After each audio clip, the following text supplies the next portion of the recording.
Bismillahirrahmanirrahim. Assalamualaikum ya Rasulullah. Assalamualaikum wa ala ibadillahi salihin. Assalamualaikum ya aimatil ma'asumin bin ahlul baiti thayyibin at-tahirin. Assalamualaikum jami'an warahmatullahi wabarakatuh. Allahumma shalli ala sayyidina Muhammad wa ala ali sayyidina Muhammad.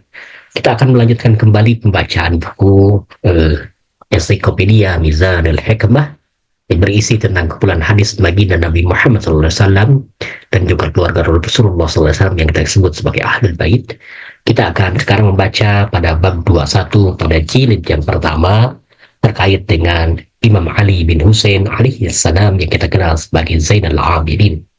Al-Imam Baqir, Innal Husain bin Aliyan lama hadarahu alladhi hadarahu da'a banatahu kibra Fatimata bintal Husaini fadafa'a ilaiha kitaba malfuqa wa wasiyatan zahiratan wa kana Ali ibn al-Husaini mabtuna ma'ahum la yarawna illa annahu lima bihi fadafa'at Fatimatul kitaba ila Ali ibn al-Husaini summa sara wallahi dhalikal kitabu ilayna fihi wallahi ma yahtaju ilayhi wuldu adama mundu khalaqallahu adama ilal antafnal dunya.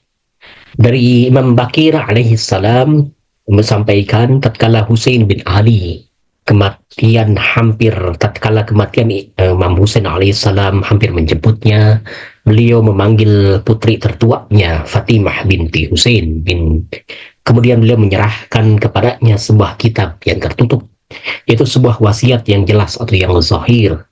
Waktu itu Ali bin Husain sedang menderita sakit perut dan orang-orang mengira bahwa kepemimpinan tidak akan beralih kepadanya disebabkan oleh sakit yang sedang dideritanya. Akan tetapi ternyata Fatimah binti Husain menyerahkan kitab itu kepada Ali bin Husain alaihissalam yang menunjukkan kepemimpinannya. Setelah itu, demi Allah, kitab itu diserahkan kepada kami. Di dalam kitab itu, demi Allah, terdapat apa yang dibutuhkan oleh anak keturunan Adam dari sejak Allah menciptakan Adam sampai musnahnya dunia. Dari Imam Baqir alaihissalam sampaikan bahwa satu di antara tanda imamah kepemimpinan, peralihan estafet kepemimpinan dari Imam Husain kepada Imam Ali Zainal Abidin itu melalui dalam bentuk penyerahan kitab yang isinya luar biasa, yang memberikan petunjuk terhadap aktivitas dunia dan kehidupan seisinya yang berguna, yang dititipkan pertama kepada sebelum syahadah Imam Husain itu dititipkan kepada putrinya Fatimah binti Husain, dan Fatimah binti Husain menyerahkan kepada saudaranya yaitu Imam Ali bin Husain Az-Zainal Abidin atau yang kita kenal sebagai Imam As-Sajjad. Dan kemudian setelah itu dari Imam As-Sajjad itu kemudian diserahkan kembali ketika akan wafat, diserahkan kepada Imam Muhammad Al-Baqir. Imam Al-Baqir kemudian mendapatkan kitab itu dan beliau menyampaikan bahwa kitab tersebut adalah kitab yang di dalamnya terdapat apa yang dibutuhkan oleh anak keturunan Adam dari sejak Allah menciptakan Adam sampai musnahnya dunia. Jadi komplit untuk memberi petunjuk-petunjuk pada kehidupan. Baik, kita akan melanjutkan kepada kedudukan Imam Ali Zainal Abidin alaihissalam. Rasulullah sallallahu alaihi wasallam, "Idza kana yaumul qiyamati yunadi munadi, aina Zainul Abidin?" Faka'anni unzuru ila waladi Ali bin Husaini Ali bin Abi Talib yakhtiru bainal suffur. Rasulullah sallallahu alaihi wasallam bersabda, jika tiba hari kiamat, ada seorang penyeru yang menyeru, "Di mana Zainal Abidin?" Maka seakan-akan aku sedang melihat putraku Ali bin Husain, Ali bin Abi Talib muncul di tengah-tengah barisan. Kita sambung lagi kepada satu hadis lagi.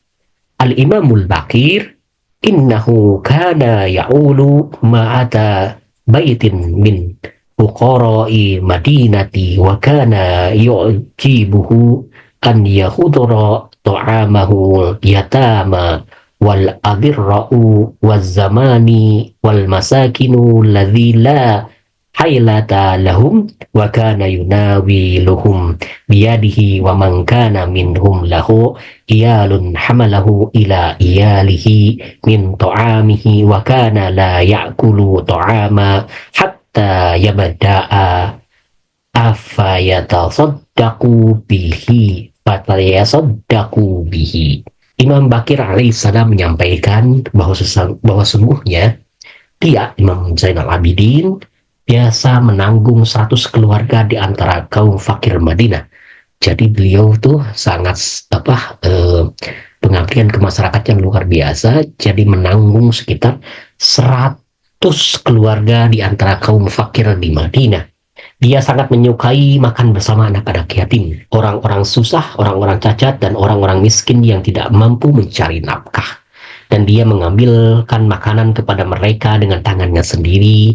Dan barang siapa yang memiliki keluarga di antara mereka, dia menyuruhnya untuk membawa makanan untuk keluarganya dari makanan itu. Dan dia tidak pernah menyantap makanan sehingga dia memulainya dengan bersedekah terlebih dahulu.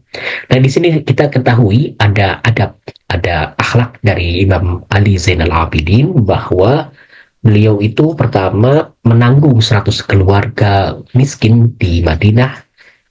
Kemudian juga beliau biasa makan dengan kelompok-kelompok fakir, miskin, dan juga orang-orang cacat yang orang miskin yang tidak mampu mencari nafkah. Bahkan kalau dia makan bersama, orang yang makannya itu ditanya apakah punya keluarga. Kalau punya keluarga, maka diberikanlah perbekalan untuk keluarganya yang itu.